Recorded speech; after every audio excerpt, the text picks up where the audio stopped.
لا إله إلا الله محمد رسول الله لا إله إلا الله محمد حبيب الله نحمده ونصلي على رسوله الكريم اما بعد فاعوذ باللہ من الشیطان الرجیم بسم اللہ الرحمن الرحیم۔ میرے محترم ناظرین و سامعین، میں ہوں آپ کا میزبان ماجد جمیل ستی اور آپ دیکھ رہے ہیں حق نیوز کی خصوصی نشریات جمال رمضان۔ حق نیوز کی طرف سے آپ سب کو سنتو برا سلام، السلام علیکم ورحمۃ اللہ وبرکاتہ۔ جب کسی کے دل میں محبت رسول اللہ صلی اللہ علیہ وسلم کی گہرائی جانی جائے، جب کسی کو رسول اللہ صلی اللہ علیہ وسلم کی ایک عظیم بیوی، ایک عظیم ماں اور ایک عظیم عالمہ کی کہانی معلوم ہو، جب ایک ایسی شخصیت کے بارے میں سوچا جائے جو تاریخ اسلام میں بے شمار مثالوں کی حامل ہو، تو سوال پیدا ہوتا ہے کہ وہ کون سی شخصیت ہے جو اسلام کے دامن میں اس قدر اہمیت رکھتی ہے۔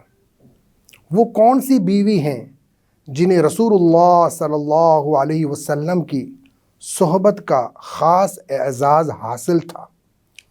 وہ کون سی خاتون ہیں جنہیں دنیا کے سب سے عظیم شخصیت نے اپنی زندگی کے کئی اہم لمحوں میں شریک کیا۔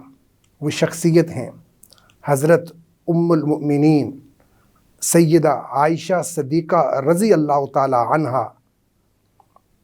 آج ہم گفتگو کریں گے حضرت سیدہ عائشہ صدیقہ رضی اللہ تعالی عنہا کی عظمت اور سیرت پر گفتگو کریں گے، اور آج اس موضوع پر بات کرنے کے لیے، گفتگو کرنے کے لیے جو شخصیت ہمارے درمیان موجود ہیں، تو کسی تعارف کے محتاج نہیں، جناب ڈاکٹر حافظ وقاص ندر صاحب۔ میں آپ کا بہت شکریہ ادا کرتا ہوں کہ آپ ہمارے اسٹوڈیو میں تشریف لائے اور اپنے قیمتی اوقات میں سے آپ نے ہمارے لیے وقت نکالا۔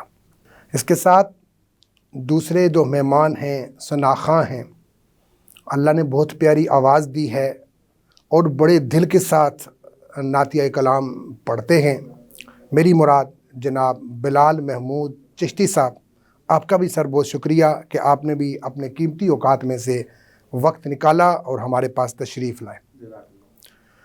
گفتگو کا آغاز آج کا جو موضوع ہے اس کی مناسبت سے کرتے ہوئے میں ڈاکٹر حافظ وقاص ندر صاحب سے گزارش کروں گا کہ آپ ہمارے ناظرین و سامعین کو بتائیں کہ حضرت سیدہ عائشہ صدیقہ رضی اللہ عنہا کی شخصیت کا کیا مقام ہے، آپ کی زندگی اور کردار کا اسلام میں کیا مقام ہے۔ سب سے پہلے بہت شکریہ جناب پروگرام کے میزبان ماجد جمیل ستی صاحب کہ آپ نے اتنے اہم موضوع پر اور اتنے اہم ٹاپک پر، جو کہ نوجوان نسل کے لیے، ہماری بیٹیوں کے لیے، ہماری ماؤں کے لیے، ہماری بہنوں کے لیے انتہائی اہمیت کا حامل موضوع ہے، اور حضور نبی کریم صلی اللہ علیہ وسلم کی ساری ہی ازواج امہات المؤمنین ہیں، ہماری مائیں ہیں، ہمارے سروں کی تاج ہیں، لیکن حضرت عائشہ صدیقہ رضی اللہ تعالی عنہا کا خصوصی مقام اس وجہ سے ہے کہ ان کا انتخاب ہوا تھا اللہ رب العزت کی طرف سے باقاعدہ آقا دو جہاں کے لیے، اور ہم یہ سمجھنے کی کوشش کریں گے کہ کیوں ان کو منتخب کیا گیا۔ تو اگر ہم ان کی شخصیت کی بات کریں، حضرت عائشہ صدیقہ رضی اللہ تعالی عنہا کے والد حضرت ابوبکر صدیق رضی اللہ تعالی عنہ بن ابی قحافہ، اور اسی طرح آپ کی والدہ جناب ام رمان زینب، دونوں واسطوں سے حضور نبی کریم صلی اللہ علیہ وسلم سے آپ کا جو شجرہ نسب ہے، والد کے واسطے سے 8ویں سلسلے پہ جا کے نسب مل جاتا ہے، اور والدہ کی طرف سے اگر ہم دیکھیں تو 11ویں سلسلے پہ جا کے حضور نبی کریم صلی اللہ علیہ وسلم کے ساتھ آپ کا جو نسب مبارک ہے وہ مل جاتا ہے۔ سبحان اللہ، بے شک۔ سیدہ عائشہ عفیفہ کائنات، آپ کے القاب اتنے زیادہ ہیں، آپ کی شخصیت اتنی ہمہ جہت اور اتنی ہمہ پہلو ہے کہ آپ کے ایک ایک کام کے لیے دفتر کے دفتر اگر لکھے جائیں تو آپ کی شخصیت کے پہلو پھر بھی باقی رہتے ہیں، اور اس کی وجہ کیوں نہ ہو، عفیفہ کائنات، محبوب رب العالمین، طیبہ موفقہ سیدہ عائشہ صدیقہ رضی اللہ تعالی عنہ، سبحان اللہ، عظیم خاتون تھیں، اور مکہ مکرمہ میں آپ کی پیدائش ہوتی ہے۔ حضور نبی کریم صلی اللہ علیہ وسلم حضرت خدیجۃ الکبریٰ رضی اللہ تعالی عنہ کی وفات کے بعد تھوڑا کرب میں رہتے تھے، اور آپ ان کو یاد کرتے رہتے تھے۔ حضرت خولہ آتی ہیں، وہ درخواست کرتی ہیں کہ یا رسول اللہ آپ کوئی دوسرا نکاح کر لیں۔ حضور نبی کریم صلی اللہ علیہ وسلم پوچھتے ہیں کہ اچھا ہے کوئی تو بتائیں، تو وہ کہتی ہیں کہ کنواری بھی ہیں اور بیوہ بھی ہیں، آپ جس کا بھی انتخاب فرمائیں گے تو ہیں۔ اگر آپ بیوہ کی بات کریں تو حضرت سودا موجود ہیں، اور اگر آپ کسی کنواری لڑکی کی بات کریں تو آپ کے یار عاشق زار جناب صدیق اکبر کی بیٹی عائشہ موجود ہیں۔ کچھ عرصہ پہلے خواب میں حضور نبی کریم صلی اللہ علیہ وسلم کو حضرت جبرائیل علیہ السلام ریشم کے پارچے میں حضرت عائشہ صدیقہ رضی اللہ تعالی عنہ کی تصویر دکھاتے ہیں اور بتاتے ہیں کہ ان کا انتخاب اللہ کی جانب سے آپ کے لیے کیا گیا۔ چنانچہ حضرت خولہ جب اذن آپ کو اجازت ملتی ہے تو آپ جاتی ہیں، تشریف لے کے جاتی ہیں، اور حضرت سودا سے بھی بات چیت ہوتی ہے، وہ بھی اس بات میں ان کی طرف سے جواب آتا ہے، مثبت جواب آتا ہے۔ پھر آپ حضور کے یار کے پاس جاتی ہیں، ان کی طرف سے بتایا جاتا ہے کہ جبیر بن مطعم کی طرف سے پہلے ایک پیغام آیا تھا، تو اب ایسا تو نہیں ہو سکتا کہ ان کے جواب جانے بغیر آپ کو ہاں کی جائے۔ ہاں، ان کی طرف سے کوئی جواب آ جائے تو پھر بات کی جا سکتی ہے۔ کچھ عرصے میں چونکہ ان کے والدین اس وقت انہوں نے اسلام قبول نہیں کیا تھا، تو ان کی والدہ نے اس رشتے کو قبول نہیں کیا، اور انہوں نے کہا کہ اگر یہ ہمارے گھر میں آتی ہے یہ لڑکی تو اس کی وجہ سے ہمارے جو بیٹا ہے اس کے عقائد خراب ہو جائیں گے، کیونکہ ذرا اسلام قبول نہیں کیا تھا۔ تو چنانچہ وہاں سے جواب آ گیا، اور اس جواب کے نتیجے میں حضرت خولہ کو حضرت صدیق اکبر نے بتا دیا کہ جی ہماری طرف سے بھی اس بات ہے۔ آپ پیغام لے کے واپس آتی ہیں، اور تھوڑے سے ہی فاصلے سے حضرت سودا سے اور حضرت عائشہ صدیقہ رضی اللہ تعالی عنہ یہ آپ کے نکاح میں آتی ہیں۔ عظیم لوگ جو ہوتے ہیں بچپن سے ہی ان کی پیشانی میں وہ انوارات اور وہ چمک موجود ہوتی ہے جن سے پتہ لگتا ہے کہ یہ کائنات میں ستارے بن کے چمکنے لگے ہیں۔ حضرت عائشہ صدیقہ کا بھی بالکل یہی معاملہ تھا۔ کیسے؟ دیکھیں، بچپن میں لڑکپن میں ہر بچہ کھیلتا ہے اور تقاضا بھی ہے کہ کھیلے۔ حضرت عائشہ صدیقہ رضی اللہ تعالی عنہ، ان کے دو بڑے شوق تھے۔ ایک ان کا شوق تھا گڑیوں سے کھیلنا، اور ایک ان کا شوق تھا جھولا جھولنا۔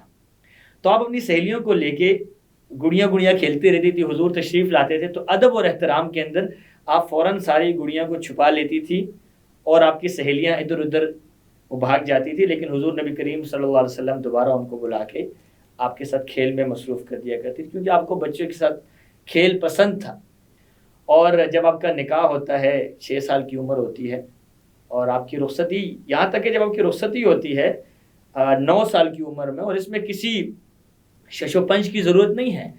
بہت سارے لوگ جو ہے وہ اپنے معاشرے پہ قیاس کرتے ہوئے، اپنے ایٹماسفیئر پہ قیاس کرتے ہوئے حضرت عائشہ کی عمر کے بارے میں خواہ مخواہ کی تعویلیں کرتے ہیں، حالانکہ یہ سب کو پتہ ہے کہ ایٹماسفیئر کا فرق ہوتا ہے، ایریا کا فرق ہوتا ہے، غذاؤں کا فرق ہوتا ہے، اور اس کی وجہ سے جسمانی نشو و نما اور ساخت کے اندر فرق ہوتا ہے۔ تو حضرت عائشہ صدیقہ رضی اللہ تعالی عنہ کو پاکستان کے تناظر میں نہیں سوچنا چاہیے، وہ جہاں کی رہنے والی ہیں اس تناظر میں سوچیں، اس ماحول میں سوچیں، اور وہاں کی خوراکوں کے تناظر میں سوچیں، اور اس خاندان کی نظر میں سوچیں۔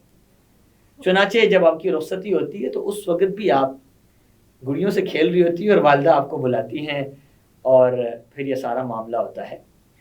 تو آپ کی شخصیت کا انتخاب اس لیے کیا گیا۔ اور یہاں میں ایک بات اور بتاؤں، بہت سارے لوگ، اب آگے جا کے اس پر ہم تھوڑی سی بات چیت کریں گے کہ آپ حضور نبی کریم صلی اللہ علیہ وسلم کو انتہائی محبوب تھی، حد درجہ محبت تھی آپ سے۔ تو کئی لوگ یہ کہتے ہیں کہ چونکہ آپ کنواری تھی یا آپ زیادہ حسین تھی تو اس لیے آپ کو زیادہ محبت تھی۔ معاملہ ایسا نہیں ہے۔ حضرت عائشہ خود کہتی ہیں کہ جب حضرت جویریہ نکاح میں آئیں تو وہ اتنی حسین تھی کہ مجھے لگا کہ اب سلسلہ جو ہے نا گڑبڑ ہو جائے گا، اب ان کا مقام مجھ سے بڑھ جائے گا. اور اسی طرح جو ہے وہ دوسری حضرت ام حبیبہ کے بارے میں بھی ان کا یہی تھا کہ وہ بھی, اور حضرت ام سلمہ وہ انتہائی سمجھدار تھی. لیکن آگے جا کے جب بات چیت سمجھ میں آئی تو ہمیں معلوم ہوا کہ آپ کے ساتھ جو حضور کی محبت تھی اس کی وجہ آپ کا کنوارا ہونا یا آپ کا خوبصورت ہونا نہیں تھا, بلکہ اس کی وجہ وہ انتخاب تھا. اور وہ سبحان اللہ, وہ کیا تھا وہ انتخاب؟ وہ یہ تھا کہ ایک ایسی خاتون کا انتخاب کیا جائے حضور نبی کریم صلی اللہ علیہ وسلم کے لیے جو کہ اپنے پورے پوٹینشیل کے ساتھ آپ کی لائف میں داخل ہو اور وہ آپ کی لائف کو مکمل کیپچر کر لے. سبحان اللہ. یعنی باقی جو آپ کے ازواج ہیں انہوں نے بھی آپ کی لائف کو کیپچر کیا, لیکن ان میں سے اکثریت بیوہ ہیں, ان کے اوپر اپنے پچھلے شوہروں کے اثرات موجود ہیں, وہ ایک خاص سٹیج سے گزر کے آپ کے نکاح میں آئیں, اور اس لیول پہ جو لرننگ کا پروسیس ہوتا ہے یا جو میمورائزنگ کا پروسیس ہوتا ہے, انسان کی جو میمورائزیشن پاور ہوتی ہے وہ تھوڑی کمزور ہو جاتی ہے. جبکہ اس کے مقابلے میں حضرت عائشہ صدیقہ رضی اللہ تعالی عنہ اپنے پورے پوٹینشیل کے ساتھ اپنی نوجوانی کے اندر, اور اپنے سمجھ لیجئے کہ اس وقت جب انسان کے قوا ابھی پھول رہے ہوتے ہیں, نکھر رہے ہوتے ہیں, اس وقت وہ حضور کی تربیت میں آئیں اور ماحول ہی ایسا ملا کہ کبھی شرک کا اثر ہی نہیں پڑا. سبحان اللہ, سبحان اللہ, کیا بات. حضرت عائشہ خود فرماتی ہیں کہ جب سے میں نے اپنے والدین کو پہچانا میں نے کفر اور شرک نہیں دیکھا. اور آپ کی تربیت کا جو اصل معاملہ شروع ہوتا ہے وہ تو شروع ہی تب ہوتا ہے جب آپ حضور کے اگر تشریف لاتی ہیں. سبحان اللہ. وجہ یہ ہے لرننگ پروسیس. دیکھیں آپ کہ مسجد نبوی کے اندر حلقہ ہو رہا ہے, حضرت عائشہ کا جو حجرہ ہے وہ مسجد نبوی کے اندر ہے, وہاں سے بھی آواز آ رہی. کبھی اگر تھوڑی آواز کمزور ہوتی ہے تو قریب ہو کے آواز سننے کی کوشش کرتی ہیں. اگر گفتگو ہوتی ہے, گفت و شنید ہوتی ہے, صحابہ کرام سوال جواب کرتے ہیں اور حضور نبی کریم صلی اللہ علیہ وسلم کی کسی بات سے ان کی تشنگی ختم نہیں ہوتی اور تشنگی باقی رہتی ہے, تو جب آپ تشریف لاتے ہیں تو حضرت عائشہ فوراً حاضر ہوتی ہیں اور دریافت کرتی ہیں کہ آج یہ بات ہوئی تھی, کیا مطلب تھا, اور اس وقت تک بات چیت کرتی ہیں جب تک سارے کا سارا معاملہ بالکل واشگاف نہ ہو جائے. سبحان اللہ. اور پھر اس سے بڑھ کے حلقہ درس, یعنی آقا کی ذات خود گھر میں موجود. سبحان اللہ. تو معلم کائنات انسان کو 24 آور دستیاب ہو, اس کا اٹھنا, اس کا بیٹھنا, اس کی گفتگو, اس کی بات چیت, اس کی نظر, اس کی حرکات و سکنات, وہ معلم کائنات کے گرد گھوم رہی ہیں. سبحان اللہ. کائنات ہے نا, گھوم رہی ہے ایک مدار میں. تو یوں سمجھ لیے کہ حضرت عائشہ رضی اللہ تعالی عنہا کے مدار میں حضور تھے اور حضرت عائشہ آپ کے گرد گھوم رہی, اپنے مدار میں چکر لگاتی تھی. سبحان اللہ. تو ہر وقت ایک لرننگ پروسیس چلتا تھا, ہر وقت. اسی وجہ سے آپ کی شخصیت ہمہ پہلو, ہمہ جہت, اور اسلام کے اندر, اسلامی تعلیمات کے اندر اگر آپ کی شخصیت کو نکال دیا جائے تو ایک بڑی تعداد فتووں کی, اسرار اور علوم کی, شریعت کے احکام کی, باطنی امور کی, خانگی کمالات کی اور حضور کی خلوت کی چیزیں ہم سے محو ہو جائیں گی, ہمیں پتہ ہی نہیں چلے گا. بے شک, بے شک. اور تھوڑا سا ہم آگے جا کے بھی گفتگو بھی کریں گے. لوگوں کا مسئلہ یہ ہے تھوڑا سا حضرت عائشہ کے حوالے سے, خصوصاً حضور نبی کریم صلی اللہ علیہ وسلم کی ازواج کے اندر کچھ ازواج ایسی ہیں امہات المومنین میں جن کا اپنا ایک سٹائل تھا, ہمیں یہ ماننا پڑے گا. اس میں سے ایک حضرت ام سلمہ تھی. حضرت ام سلمہ کی بصیرت, ان کی فقاہت, خود حضرت عائشہ بھی اس کی قائل تھی. دوسری طرف حضرت عمر کی جو بیٹی حضرت حفصہ, بڑے والد کی بیٹی تھی, اور وہ بھی حضرت عائشہ کے ساتھ ریس لگانے کی کوشش کرتی تھی. میں خود سے نہیں کہہ رہا, میں اس پہ حضرت عمر کا فرمان ذکر کرتا ہوں. اور پھر حضرت زینب بنت جحش, وہ چونکہ حضور کی پھوپھی ذات تھی تو ان کو تھوڑا سا وہ بھی ہوتا تھا کہ جی میں تو قرابت دار بھی ہوں, میں تو رشتہ دار بھی ہوں, لہٰذا میرا مقام تھوڑا سا اور اوپر ہونا چاہیے. اور ادھر حضرت عائشہ صدیقہ رضی اللہ عنہ فرمایا کرتی تھی کہ مجھے کچھ ایسے اعزاز حاصل ہیں جو کہ کسی کو بھی نہیں حاصل کائنات میں. اور پھر بتاتی تھی کہ میرے لحاف میں حضور پر وحی نازل ہوئی اور یہ حضور کی کسی زوجہ کو حاصل نہیں. سبحان اللہ. اور میری برات میں رب کائنات نے آیات نازل کی اور یہ کائنات کی کسی خاتون کو حاصل نہیں ہے. سبحان اللہ. اور حضور نبی کریم صلی اللہ علیہ وسلم نے میری محبوبیت کا اعلان کیا. سبحان ایک اللہ. غزوے سے جب واپس تشریف آوری ہوتی ہے تو ایک صحابی پوچھتے ہیں کہ یا رسول اللہ من احب الیک، تو آپ ایک ہی جواب دیتے ہیں، ایک لفظ، اونلی ون ورڈ وچ از عائشہ. وہ صحابی پوچھتے ہیں کہ اچھا مردوں میں کون؟ فرمایا ابوہا.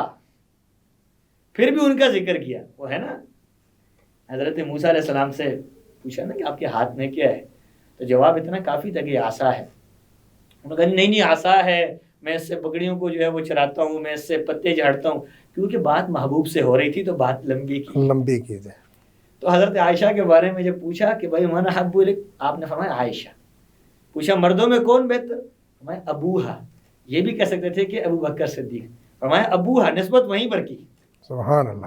یہ کیا؟ یہ وہ دلی تعلق تھا، بے شک یہ وہ قلبی تعلق تھا حضور کا آپ کے ساتھ. اور ایک موقع پہ آپ نے فرمایا کہ یا اللہ عدل و انصاف کے اندر جو کچھ میرے ذمہ ہے میں اس میں تو پوری کوشش کرتا ہوں، لیکن عائشہ کے معاملے میں دل کے میلان میں تو اس سے عفو و درگزر چاہتا ہوں.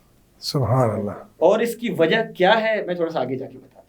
سبحان اللہ. جی ماشاءاللہ بڑی اچھی آپ نے گفتگو فرمائی. اب میں آپ سے دوسرا سوال بھی ساتھ ہی میں کرتا ہوں کہ حضرت عائشہ صدیقہ رضی اللہ تعالی عنہا کی جو تعلیمات اور علم کا کیا اثر تھا کہ آپ کا علمی کردار مسلمانوں کے لیے کیسے رہنمائی فراہم کرتا ہے؟ جیسے میں نے کہا کہ حضرت عائشہ صدیقہ رضی اللہ عنہا کو جو لرننگ پروسیس یا لرننگ اپرچونیٹیز دستیاب تھیں وہ دوسروں کی بنسبت کئی زیادہ تھی، اور اس کا خاص اثر آپ کی اپنی جو فطری آپ کے اندر صلاحیتیں تھی اس کی وجہ سے بھی تھا. بے شک. میں ایک چھوٹا سا واقعہ ذکر کرتا ہوں اور اس سے میں آتا ہوں ان کے علمی استدلال کے اوپر. ایک موقع پہ حضرت عائشہ صدیقہ رضی اللہ تعالی عنہا گڑیوں سے کھیل رہی تھی اور ان میں ایک گھوڑا تھا جس کے پر تھے. حضور تشریف لائے تو پوچھا کہ عائشہ یہ کیا ہے؟ تو آپ نے کہا کہ گھوڑا ہے. تو حضور نے فرمایا کہ اچھا گھوڑے کے کدھر سے پر ہوتے ہیں؟ تو حضرت عائشہ نے برجستہ جواب دیا کہ کیوں سلیمان علیہ السلام کے گھوڑے کے پر نہیں تھے؟ سبحان.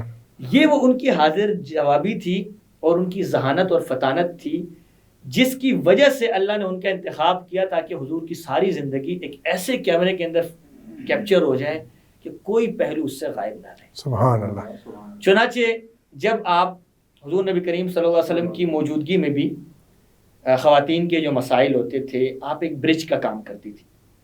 جب حضور نبی کریم صلی اللہ علیہ وسلم نے خواتین کی درخواست کے اوپر ایک محفل منعقد کی، ان کے لیے دن مقرر کیا اور اس میں خواتین کو ان کے مسئلے بتائے جاتے تھے، تو کچھ خواتین کو بات چیت کرنے میں دقت ہوتی تھی. ظاہر ہے اللہ رب العزت نے نسوانیت یہ عورت کا حسن ہے. بے شک. ناز نخرہ جو عورت کا حسن ہے، اور میں ابھی دکھاؤں گا کہ حضرت عائشہ نے بھی کیسا اپنا ناز نخرہ دکھایا. اور یہی لوگوں کا مسئلہ ہے کہ حضرت عائشہ کے ساتھ حضور کا جو تعلق تھا وہ صرف نبی اور امتی کا نہیں تھا، وہ شوہر اور بیوی کا بھی تھا، اور بیوی کا یہ حق ہے کہ وہ ناز نخرہ دکھائے. اور آج کل کے شوہر جو بڑا مسئلہ ہے وہ بیوی کے ناز نخرے نہیں اٹھاتے ہیں، ان کو ذرا یہاں سوچنا پڑے گا، تھوڑا سا ہم اس پہ بات کریں. اب کیا ہوا؟ تو حضرت عائشہ رضی اللہ تعالیٰ عنہ بیچ میں برج کا کردار ادا کرتی تھی، اور وہ جو خواتین تھیں ان کے سوالات حضور نبی کریم صلی اللہ علیہ وسلم کو پہنچاتی تھی، اور حضور نبی کریم صلی اللہ علیہ وسلم کے وہ جوابات جن میں مزید تفصیل کی ضرورت ہوتی تھی لیکن آپ بعض اوقات حیا کی وجہ سے یا خواتین کی نیچر کی وجہ سے آپ اس کو وضاحت نہیں کرتے تھے، تو اس وقت سے ابھی آقا موجود ہیں، اس وقت سے ہی آپ معلمہ کا کردار ادا کر کے وہ سارے مسائل آگے ایکسپلین کرتی تھی. سبحان اللہ. تھوڑا سا ہم آگے آتے ہیں. حضور نبی کریم صلی اللہ علیہ وسلم جب مختلف آپ کے ساتھ گفت و شنید ہوئی، حضرت عائشہ کے سوالات کے بارے میں کتب لکھی ہوئی موجود ہیں. ایک موقع پہ جب آپ نے بتایا کہ جس سے حساب کیا گیا اس کو عذاب دیا گیا، تو حضرت عائشہ نے پوچھا کہ یا رسول اللہ قرآن میں تو آیا فسوف یحاسب حسابا یسیرا، تو پھر آپ نے وضاحت کی کہ یہاں مطلب حساب و کتاب کا پیش کرنا ہے، اور دوسری طرف مطلب اس کے بارے میں سوال و جواب ہے، پوچھ گچھ ہے. تو اگر پیش کرنا تو آسان ہوگا، لیکن جس کسی سے بھی سوال و جواب کا معاملہ ہوا نا وہ پھنس جائے گا. تو حضرت عائشہ نے ایک موقع پہ پوچھا کہ یا رسول اللہ کیا آپ بھی اس میں شامل ہیں؟ جو آپ کہہ رہے ہیں کہ جی بخشش جو ہے اس کا تعلق اعمال سے نہیں ہے بلکہ وہ صرف اللہ کی رحمت سے ہے، تو کیا آپ بھی اس میں شامل ہیں؟ تو آپ نے فرمایا کہ بالکل میں بھی شامل ہوں، میری بخشش بھی صرف اور صرف اللہ کی رحمت سے ہوگی. سبحان اللہ۔ اور کئی ایسے مواقع ہیں کہ جن میں حضرت عائشہ رضی اللہ تعالی عنہا نے حضور نبی کریم صلی اللہ علیہ وسلم سے چیزوں کو باریک بینی میں جانا۔ چنانچہ جب آقا کی رحلت ہوتی ہے تو رحلت کے بعد ایک طویل عرصہ آپ گزارتی ہیں اور آپ مرجع رہتی ہیں، آپ مقتدا رہتی ہیں صحابہ کرام کے لیے، علمی حلقوں کے لیے اور نوجوانوں کے لیے۔ یہاں میں ایک اہم پوائنٹ کی طرف اشارہ کرنا چاہتا ہوں۔ حضرت عائشہ رضی اللہ تعالی عنہا کا باقاعدہ ایک حلقہ درس قائم ہوتا تھا۔ جو لوگ آپ کے لیے محرم تھے، چاہے وہ آپ کی رضائی اولاد ہو یا آپ کے محارم ہوں، وہ تو پردے کے اندر جا کے آپ سے کسب علوم کرتے تھے، جس طرح کہ حضرت عروہ بن زبیر، ٹھیک ہے، اور بھی آپ کے دیگر کچھ شاگرد ہیں اور بھی آپ کے رشتہ دار ہیں ساتھ بیٹھنے والے۔ لیکن وہ لوگ جو کہ آپ کے لیے غیر محارم تھے، حضرت عائشہ رضی اللہ تعالی عنہا نے ان کے لیے درمیان میں پردہ لٹکایا ہوا تھا۔ وہ پردے کی پرلی سائڈ پہ بیٹھتے تھے، اپنے سوالات کرتے تھے، اور بالخصوص وہ سوالات، یعنی وہ معاملات جن میں صحابہ کرام کے درمیان اختلاف رائے ہوتا تھا، تو ان مسائل میں لوگ پھر حتمی فیصلہ لینے کے لیے، حجت لینے کے لیے، فتویٰ لینے کے لیے حضرت عائشہ کے پاس رجوع کرتے تھے۔ سبحان اللہ۔ اور چونکہ اس میں حضرت عائشہ رضی اللہ تعالی عنہا کو حضور نبی کریم صلی اللہ علیہ وسلم کی ساری باریکیاں ان کو پتہ تھی، آپ کی خلوت، آپ کی جلوت، آپ کی گفتگو، اور پھر جن امور میں تشنگی ہوتی تھی وہاں آپ کا کراس ٹاک۔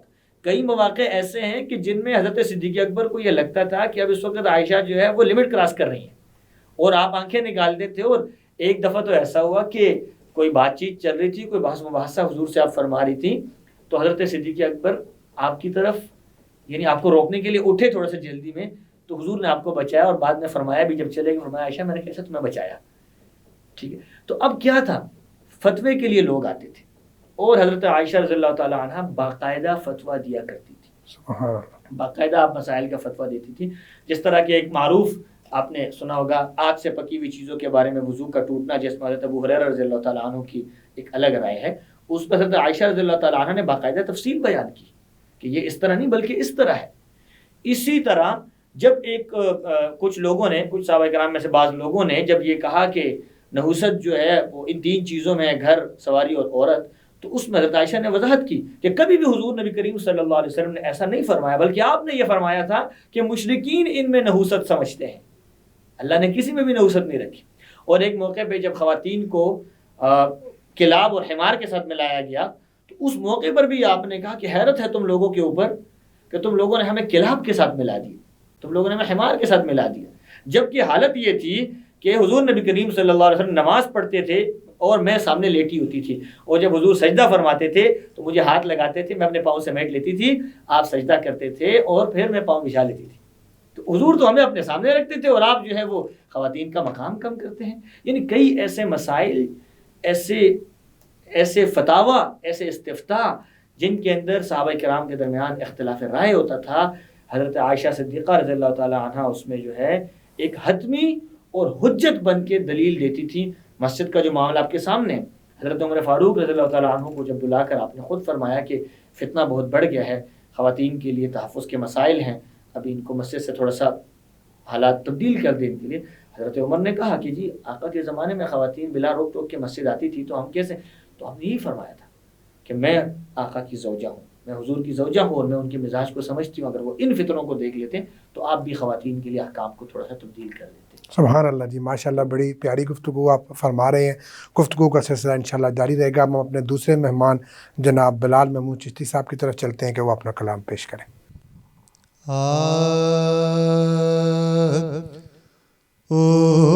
اٹھوں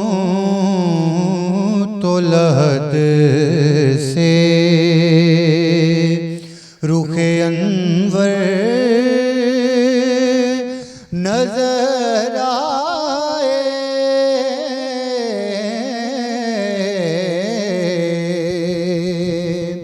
جب آنکھ کھلے روح پیمبر نظر آئے،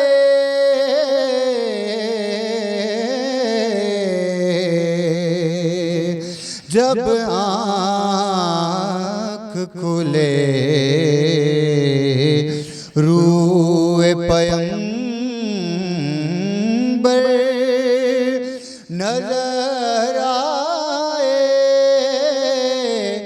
نظر آئے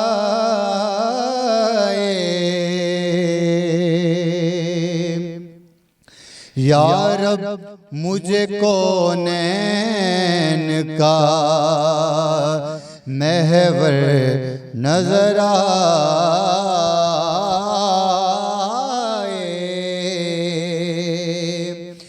یا رب مجھے کونین کا محور نظر آئے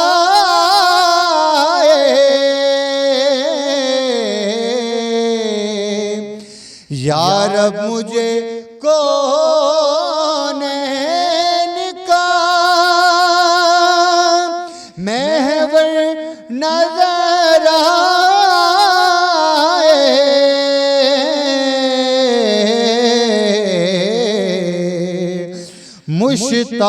مشتاق کو پھر روز آیت نظر آئے نظر آئے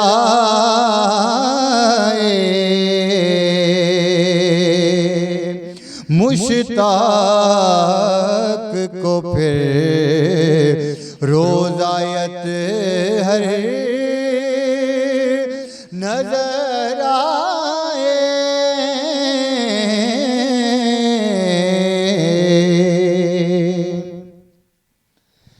بڑھ جائے گی کچھ اور میری تشنا نگاہی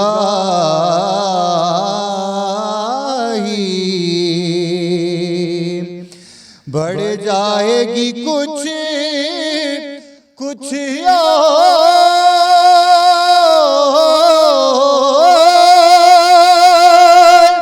میری تشنا نگاہی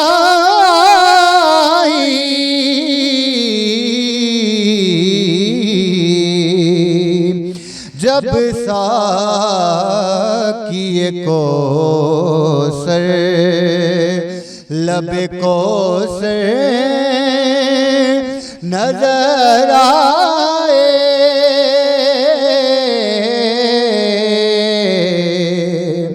جب ساقی کوثر لب کوثر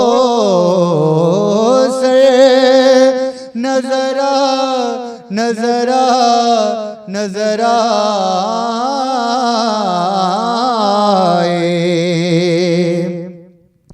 اے کاش پڑھوں نعت مدینہ میں پہنچ کر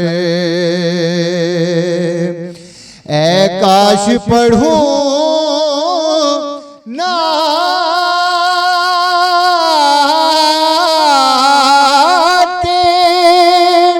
مدینہ میں پہنچ کر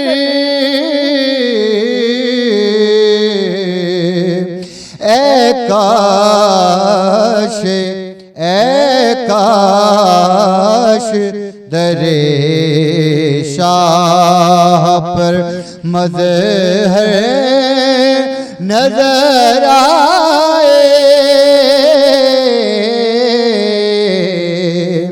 اے کاش در شاہ پر مظہر نظر آئے نظر آئے نظر آئے نظر آئے ہوٹھوں جو لد سے رخ انور نظر آئے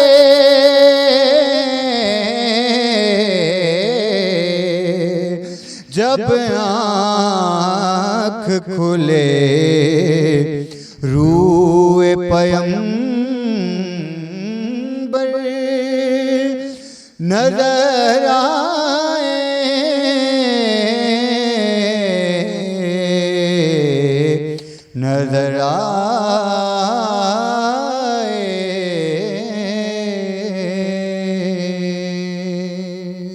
ماشاء اللہ جی، بہت پیارا کلام آپ نے پڑھا، اللہ تعالیٰ آپ کو مزید ترقی نصیب فرمائے۔ اب ہم گفتگو کا سلسلہ جاری رکھتے ہوئے میں ڈاکٹر حافظ وقاص نظر صاحب سے گزارش کروں گا کہ ہمارے ناظرین و سامعین کو آپ یہ بتائیں کہ حضرت عائشہ صدیقہ رضی اللہ عنہا کا جو اخلاق اور آپ کی زندگی کی مثال آج بھی ہماری زندگیوں میں کس طرح نافذ ہو سکتی ہے؟ حضرت عائشہ صدیقہ رضی اللہ تعالی عنہا کے اخلاق، اس موضوع کو اب تھوڑا سا ہم نبی اور امتی والے تناظر سے ذرا میاں اور بیوی والے تناظر میں لے کر آتے ہیں، پھر ذرا اس کی اچھے طریقے سے وضاحت ہوگی۔ کسی بھی خاتون کے لیے دنیا میں سب سے مشکل کام جو ہوتا ہے وہ اپنی محبت کو بانٹنا ہوتا ہے، اپنے دل کا جو تعلق ہوتا ہے اس کو بانٹنا ہوتا ہے۔ حضرت عائشہ صدیقہ رضی اللہ تعالی عنہ نے ایک سوکن نہیں 8 سوکنوں کے ساتھ اپنی زندگی گزاری، میکسیمم جو ان کی لائف ہے، لیکن ہمیں کہیں پر بھی یہ نہیں ملتا کہ کبھی انہوں نے اپنی سوکنوں کے ساتھ وہ رویہ رکھا ہوا ہو جو کہ سوکن کے لفظ کے تصور والا ڈراؤنا تصور ہے۔ جس طرح وہ کبھی کہتے ہیں نا مولانا طارق جمیل صاحب، پشتو میں ایک لفظ ہے خواخ ہے، وہ کہتے ہیں ساس کے لیے اتنا خطرناک لفظ ہے بندے کو سن کے ہی، تو سوکن کے حوالے سے بھی ہمارے ہاں ایک خطرناک تصور ہے۔ لیکن کبھی ہمیں حضرت عائشہ صدیقہ رضی اللہ تعالی عنہا کا، بلکہ وہ اپنی سوکنوں کے بارے میں جو ان کا طرز عمل تھا، تعریفی کلمات ہی کلمات ملتے ہیں۔ حضرت سودا کے بارے میں فرمایا کرتی تھی کہ حضرت سودا کو دیکھتی ہوں تو یوں لگتا ہے کہ ان کے قالب میں میری روح ہے۔ اسی طرح حضرت زینب بنت جحش، جن کے ساتھ تھوڑا سا معاملہ، یعنی وہ بہتر سمجھتی تھی کہ چونکہ میں پھوپھی زاد ہوں تو اس لیے میرا ذرا مرتبہ زیادہ ہے، تو ان کے بارے میں بھی کبھی آپ نے ایسا کوئی جملہ نہیں کہا، بلکہ ہمیشہ یہ فرماتی تھی کہ بہت پاک دامن، بہت دیندار، میں نے ان سے زیادہ دیندار کسی کو نہیں دیکھا۔ تھوڑی سی مزاج کی تیز ہے لیکن دینداری میں ان کا کوئی ثانی نہیں، ہمیشہ تعریفی کلمات کہے۔ اسی طرح حضرت حفصہ رضی اللہ تعالیٰ عنہ، جس طرح میں نے تھوڑی دیر پہلے بتایا تھا کہ حضرت عمر فاروق رضی اللہ تعالیٰ عنہ نے ایک مرتبہ اپنی بیٹی کو سمجھایا کہ دیکھو تم جو ہے وہ عائشہ سے ریس لگانے کی کوشش مت کرو، کیونکہ وہ حضور کی محبوبہ ہے، تم بھی زوجہ ہو لیکن وہ آقا کو پسند ہے، وہ دل کے قریب ہے۔ حضور نے اس کو سنا تو اپنی تبسم فرمایا، لیکن ظاہر ہے حضرت حفصہ کی کوشش رہتی تھی، لیکن اس سب کے باوجود حضرت حفصہ اور حضرت عائشہ رضی اللہ عنہ کا جو تعلق تھا وہ انتہائی قریب تھا۔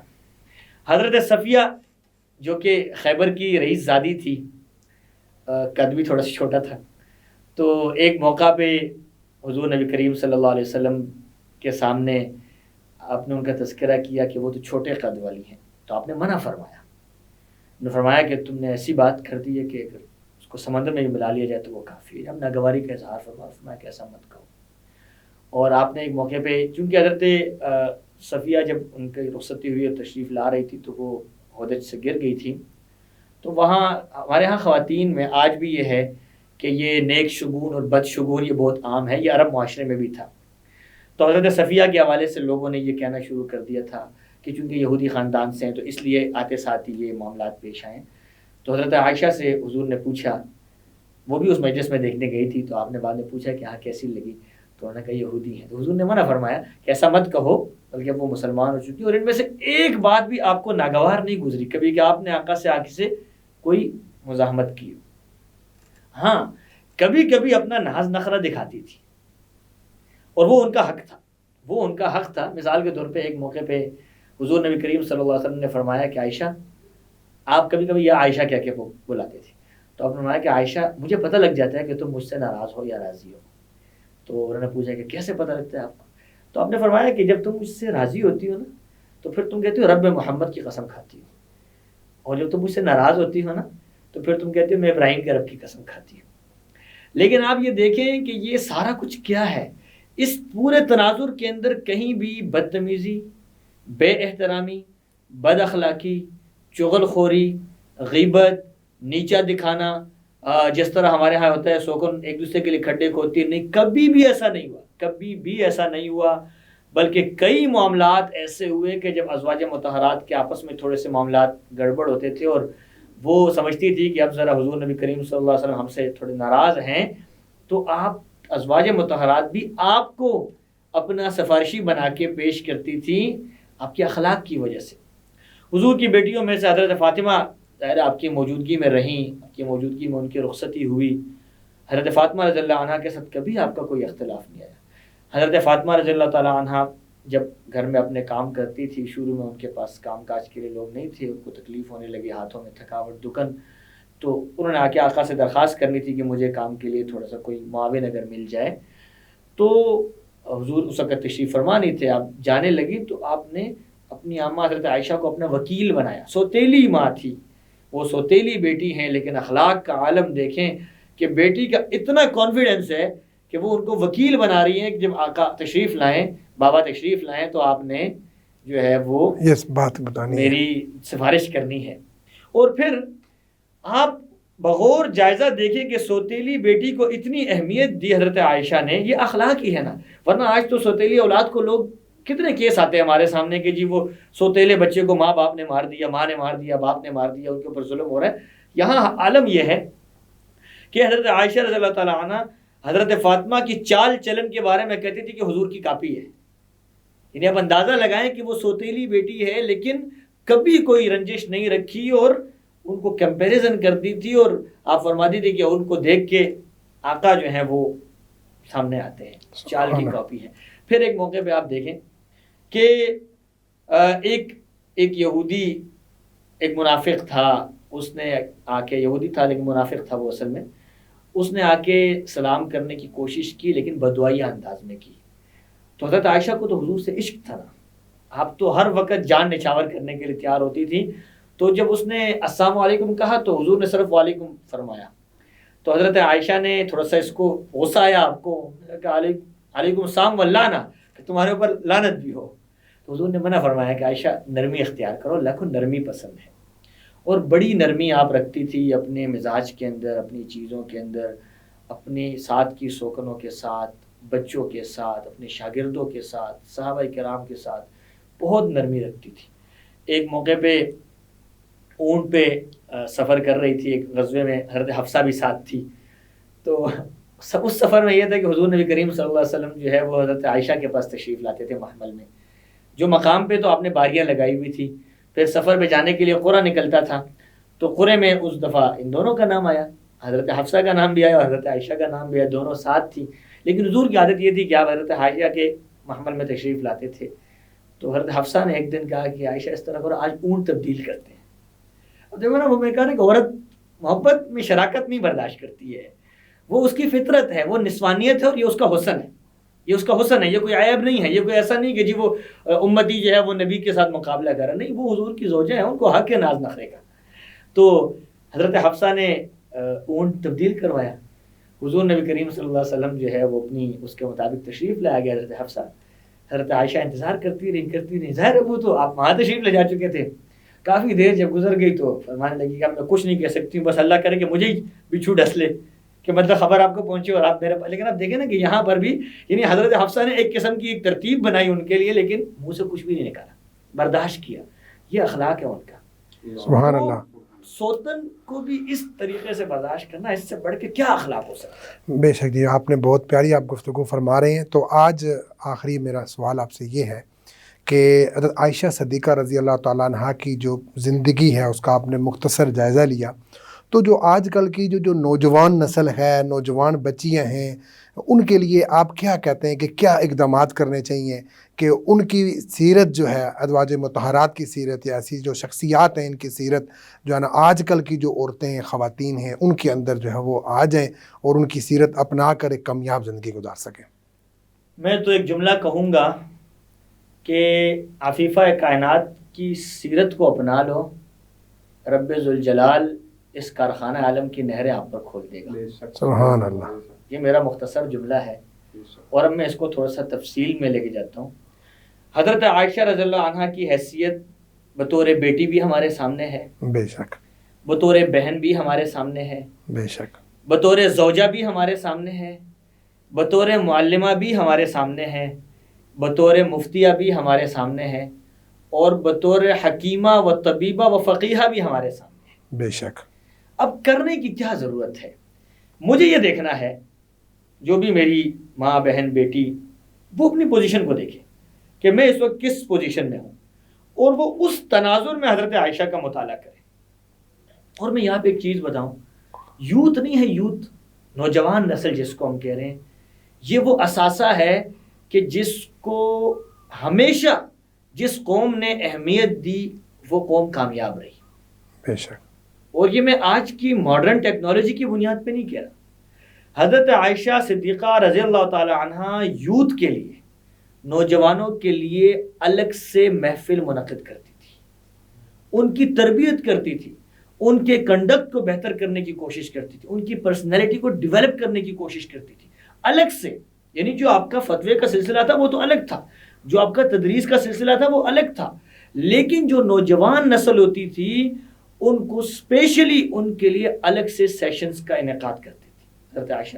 اس وجہ سے سب سے پہلے جتنی بھی میری بہنیں معلمات ہیں، آپ کی خصوصی طور پہ ذمہ داری ہے کہ آپ حضرت عائشہ صدیقہ رضی اللہ تعالی عنہ کی اس میتھڈالوجی کو سمجھیں، اس منہج کو سمجھیں جس منہج کو انہوں نے ایڈاپٹ کیا محارم کو پڑھانے کے لیے، غیر محارم کو پڑھانے کے لیے، فتویٰ دینے کے لیے، تدریس کے لیے، اور اسی طرح یوتھ کو انگیج کرنے کے لیے.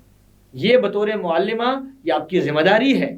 اگر آپ ایک ریسرچر ہیں، یہ آپ کی ذمہ داری ہے کہ بھائی آپ حضرت عائشہ صدیقہ رضی اللہ عنہ کے منہج of teaching, methodology of teaching, methodology of personality development, آپ اس کو انٹروڈیوس کروائیں، سبحان خود اللہ. بھی اڈاپٹ کریں، انٹروڈیوس بھی کروائیں.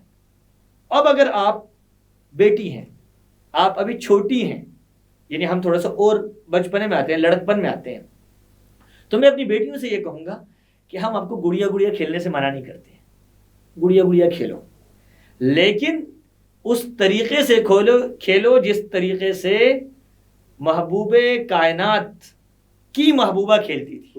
سبحان اللہ. یعنی میں نے شروع میں ایک واقعہ ذکر کیا کہ آپ گڑیوں سے کھیل رہی ہیں، آقا تشریف لائے، آپ فوراً چھپا لیتی تھی کہیں ایسا نہ ہو کچھ ناگوار گزرے. ٹھیک ہے، تو اس طریقے سے آپ کے کھیل جو ہیں وہ کھیل ہوں جو آپ کے اندر تعمیری دلچسپی کو کریٹ کریں، جو آپ کے اندر سے مقدسات کے ادب کو ختم نہ کریں، جو وہ کھیل ایسے کھیل ہوں جو آپ کا آقا کریم سے اور اپنے اللہ سے تعلقات کو کمزور نہ کرے. آپ وہ کھیل کھیلیں. ایسے کھیلوں کی طرف ہرگز نہ جائیں جو ان چیزوں پہ چوٹ لگائے. اور ایسے کھیل اب دنیا کے اندر غیر معروف نہیں ہیں.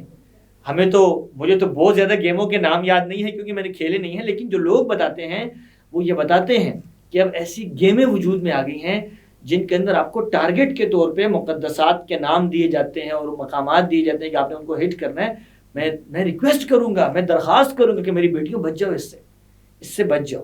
اور اگر آپ ایک زوجہ ہیں، دیکھیں آج ایک بہت بڑا فتنہ چل رہا ہے، اپنا کھانا خود گرم کر لو، اپنا یہ خود، کیا چل رہا ہے؟ حضرت عائشہ صدیقہ رضی اللہ تعالی عنہا خود حضور نبی کریم صلی اللہ علیہ وسلم کا بسترا بچھاتی تھی، خود آپ کے گھر میں خادمہ موجود تھی، بریرہ خادمہ گھر میں موجود تھی، لیکن آپ کو خوشی ہوتی تھی کہ آپ حضور کے لیے خود کھانا تیار کریں.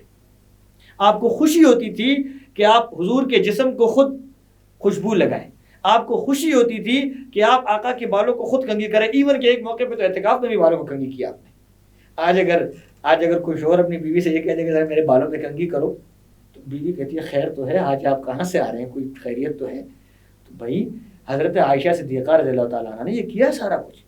میری اور آپ کی بہنیں، بیٹیاں، مائیں، ان سے تو ان کا درجہ بڑا نہیں ہے نا. جب وہ یہ سب کچھ کر سکتی ہیں تو آپ کیوں نہیں کر سکتی؟ اور یہ وہ کنجی ہے جس نے حضور کے دل میں حضرت عائشہ کا گھر بنایا.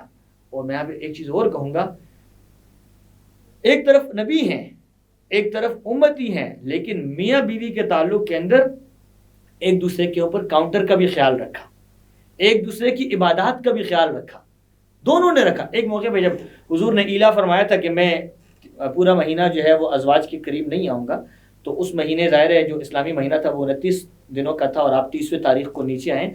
حضرت عائشہ فرماتی ہیں کہ میں ایک دن گن رہی تھی کہ یا اللہ کسی طریقے سے یہ دن ختم ہو جائے، آقا تشریف لے آئیں.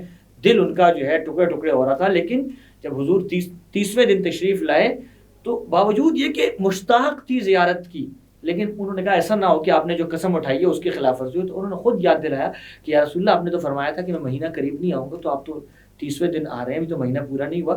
تو حضور نے فرمایا کہ عائشہ کبھی مہینہ جو ہے وہ 29 دن کا بھی ہوتا ہے. اب یہ دیکھیں کہ نبی ہے لیکن ان کو فکر ہے کہ میرے شوہر سے کوئی ایسا کام نہ ہو جائے کہ کہیں محبوب خود کائنات جو اللہ رب کائنات ہے وہ ناراض ہو جائے. دوسری طرف آقا کو دیکھیں کہ تہجد کے لیے اٹھتے ہیں تو عائشہ کو ساتھ جگاتے ہیں. سبحان اللہ. کیا ہے پھر لرننگ پروسیس چلتا ہے, سکھا رہے ہیں, سیکھ رہے ہیں, ایک دوسرے کے مزاج کا خیال رکھا جا رہا ہے, ایک دوسرے کے ساتھ باتیں کی جا رہی ہیں. اور اس کو دیکھیں نا کہ ایک موقع پہ حضور نے ریس لگائی, حضرت عائشہ آگے ہوگی. ویسے محدثین نے, مفسرین نے, مورخین نے, سیرت نگاروں نے یہ لکھا ہے کہ حضرت عائشہ جسمانی طور پہ تھوڑی لاغر تھی تو اس لیے وہ آگے ہوگی. میں اس کو اس تناظر میں دیکھتا ہوں کہ حضور نے ان کو خود آگے ہونے دیا. بے شک ایک نبی جو ہوتا ہے وہ ہزاروں بندوں کی طاقت رکھتا ہے یار, کیسے ممکن ہے کہ ایک امتی ان سے آگے ہو جائے, لیکن آپ نے آگے ہونے دیا تاکہ میری محبوبہ کا دل خوش ہو جائے. سبحان اللہ. اچھا پھر ایک موقع آیا تو اس موقع پہ حضور آگے ہوتے ہیں, فرماتے ہیں عائشہ تل کا بھی تل کا یاد ہے نا, مجھ سے آگے نکل گئی تھی, تل کا بھی تل کا. اور آپ دیکھیں ایک طرف کہ جب وہ حبشیوں کا مقابلہ چل رہا تھا, حضرت عائشہ کو خواہش ہوئی کہ میں دیکھوں, تو حضور اوٹ لے کے کھڑے ہو گئے, ان کے لیے اوٹ بنائی اور اس وقت آپ کو نہیں ہٹایا جب تک ان کا دل نہیں بنا. تو آج کی زوجہ, آج کی معلمہ, آج کی بیٹی, آج کی بہن, میں ایک کتاب کا نام لوں گا, بہت معروف کتاب ہے, سید سلیمان ندوی کی کتاب ہے سیرت عائشہ. آئی ول سجیسٹ کہ آپ لوگ اس کتاب کو اپنے گھر کی زینت بنائیں. میں تمام والدین سے ایک درخواست یہاں کرنا چاہتا ہوں. کسی نے یہ کہا تھا کہ جس چیز کو اپنی زندگی کا حصہ بنانا چاہتے ہیں اس کو آپ اپنے آرم ڈسٹینس کے اوپر رکھ لیں, اور جس کو آپ اپنی زندگی سے نکالنا چاہتے ہیں اس کو آپ جو ہے اپنے ہاتھ کے فاصلے سے دور کر دیں. تو کتابوں کو اپنے ہاتھ کے فاصلے میں رکھیں, 2 کتابیں خرید لیں. ایک ڈاکٹر عبدالحی عارفی صاحب کی اسوہ رسول اکرم صلی اللہ علیہ وسلم, تاکہ آپ کو پتہ لگے کہ ہمارے آقا کی کون سی ادا کس طرح تھی. اور آسان زبان ہے, صحیح ہے, کسی کو اس میں اختلاف نہیں ہے, متفقہ کتاب ہے انشاءاللہ. اور دوسری جو ہے وہ سیرت عائشہ ہے سید سلیمان ندوی کی, وہ خرید لیں. اگر میرے والدین, میری بیٹیاں, میری بہنیں, میری مائیں ان 2 کتابوں کو اپنے سینے کا زیور بنا لیں, آپ اپنی زندگی میں انقلاب محسوس کریں گے. ماشاءاللہ جی, بہت پیاری گفتگو آپ نے فرمائی. اب ہم اپنے دوسرے مہمان جناب بلال محمود چچی صاحب کی طرف چلتے ہیں کہ وہ اپنا دوسرا کلام پیش کریں.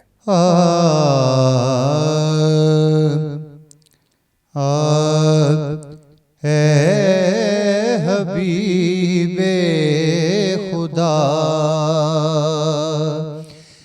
اے نبی مصطفیٰ,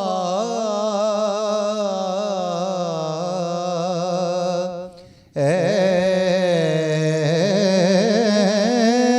حبیب خدا, اے نبی مصطفیٰ, کوئی تجھ سا کہاں, کوئی تجھ سا کہاں,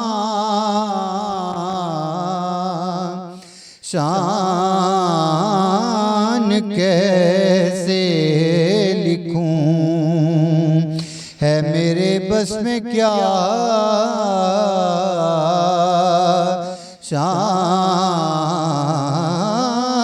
شان کیسے لکھوں, ہے میرے بس میں کیا, کوئی تجھ سا کہاں, کوئی تجھ سا کہاں, اے حبیب خدا. تیری آمد پہ مشرک تھے حیران ہوئے, تیرے کہنے پہ کافر مسلمان ہوئے. شعر دیکھیے کتنا خوبصورت ہے. تیری آمد پہ مشرک تھے حیران ہوئے, تیرے کہنے پہ کافر مسلمان ہوئے، اس سے ثابت ہوا تو ہی دین و ایمان، اس سے ثابت ہوا تو ہی دین و ایمان، کوئی تجھ سا کہاں، کوئی تجھ سا کہاں ہے حبیب خدا، بے مثل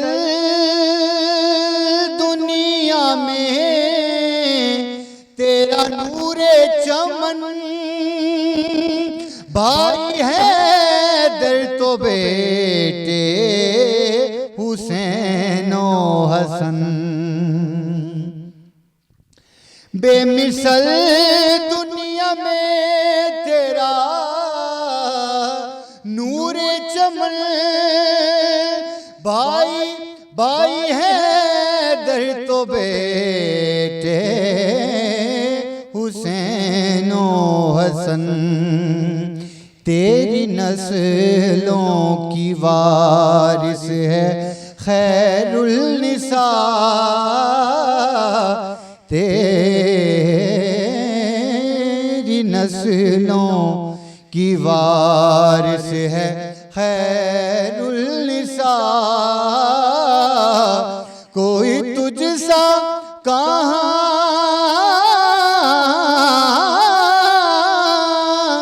کوئی تجھ سا کہاں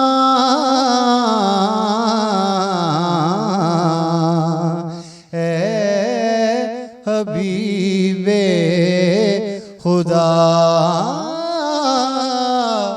خدا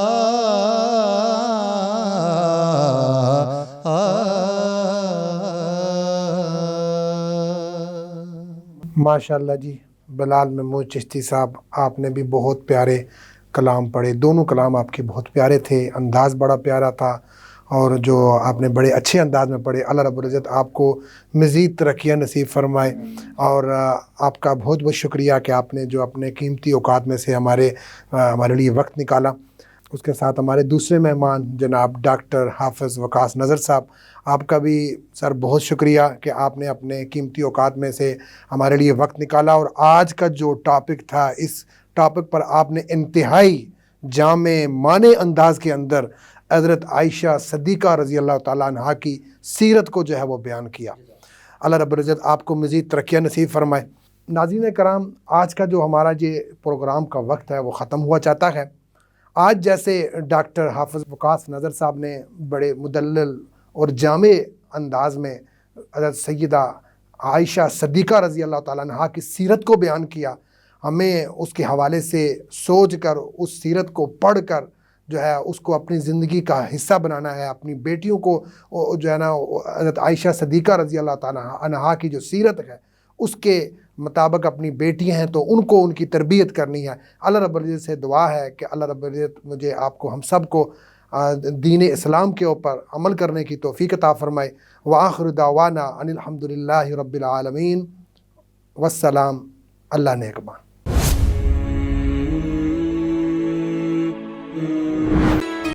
لا إله إلا الله محمد رسول الله، لا إله إلا الله محمد حبيب الله۔